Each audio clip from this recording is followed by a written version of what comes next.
মিনু কিচেনে সবাইকে স্বাগতম। আজকের এই ঢ্যাঁড়স দিয়ে এমন একটা রেসিপি বানাতে চলেছি। রেসিপিটা খুবই সহজ ও অতি সুস্বাদু।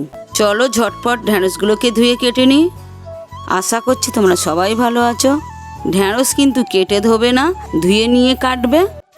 কাটার পরে ধুলে ঢ্যাঁড়সের স্বাদটা নষ্ট হয়ে যাবে। আমাদের এখানে এই সবজিটাকে ঢ্যাঁড়স বলে চিনি, তোমাদের ওখানে কি বলে চেনো অবশ্যই কমেন্টে জানাবে। প্লিজ ভিডিওটা তোমরা সম্পূর্ণ দেখো, তোমাদের অনেক ভালো লাগবে।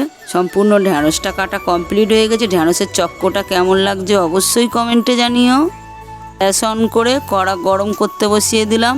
গরম কড়াইয়ে পরিমাণ মতো একটু সর্ষের তেল দিয়ে দিলাম। একটা গোটা শুকনো লঙ্কা, একটা শুকনো লঙ্কা ছিঁড়ে দিয়ে দিলাম। সামান্য একটু সাদা সর্ষে দিয়ে দিলাম। এই গরমের মধ্যে তোমরা হয়তো ঢ্যাঁড়সের কথা ভুলেই গেছো। এই রেসিপিটা বানানো যতটা সহজ ততটাই ওর স্বাদটা অবাক করে দেওয়ার মতো। ঢ্যাঁড়সগুলো দিয়ে হালকা ভেজে নিচ্ছি। গ্যাসটাকে একদম কম আঁচে রেখে ভাজা ভাজা করে নিচ্ছি। কিছুক্ষণের জন্য ঢাকা দিয়ে দিলাম। এই গরমের মধ্যে তোমাদের জন্য তেঁতুলের রেসিপি নিয়ে চলে এসেছি। কিছুক্ষণ পরে ঢাকা খুলে একটু ভাজা ভাজা করে নিচ্ছি ঢ্যাঁড়সগুলো। অল্প পরিমাণে একটু নুন দিয়ে দিলাম, অল্প পরিমাণে একটু হলুদ গুঁড়ো দিয়ে একটু ভাজা ভাজা করে নিচ্ছি। ঢ্যাঁড়সগুলো তাই ভাজা ভাজা হতে থাক। কিছুক্ষণের জন্য ঢেকে দিলাম। এত গরমের মধ্যে তোমরা হয়তো অনেক টক খেয়েছো, কিন্তু তেঁতুলের এই রেসিপির টকটা একবার খেয়ে দেখো। আশা করছি তোমাদের অনেক অনেক ভালো লাগবে। বাজার থেকে কিনে আনা পুরনো তেঁতুল জলে গুলে নিচ্ছি, নিয়ে আঁটি আর ছিবড়েগুলো ফেলে দিচ্ছি। ভিডিওটা সম্পূর্ণ দেখতে থাকো। ঢ্যাঁড়সটা কতটা ভাজা ভাজা হলো একটু দেখে নিই। লক্ষ্য রাখতে হবে ঢ্যাঁড়সটা যাতে না পুড়ে যায়। ঢ্যাঁড়সটা পুড়ে গেলে এই রেসিপির স্বাদটা পুরোপুরি নষ্ট হয়ে যাবে। তেঁতুল জলের মধ্যে কোনো কিছু মেশাইনি।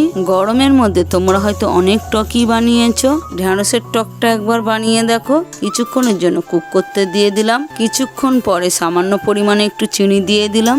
তোমরা এখানে চাইলে চিনি দিতেও পারো, নাও পারো। একটু টক মিষ্টি হওয়ার জন্য দিলাম। রেসিপিটা সম্পূর্ণ তৈরি হয়ে গেছে।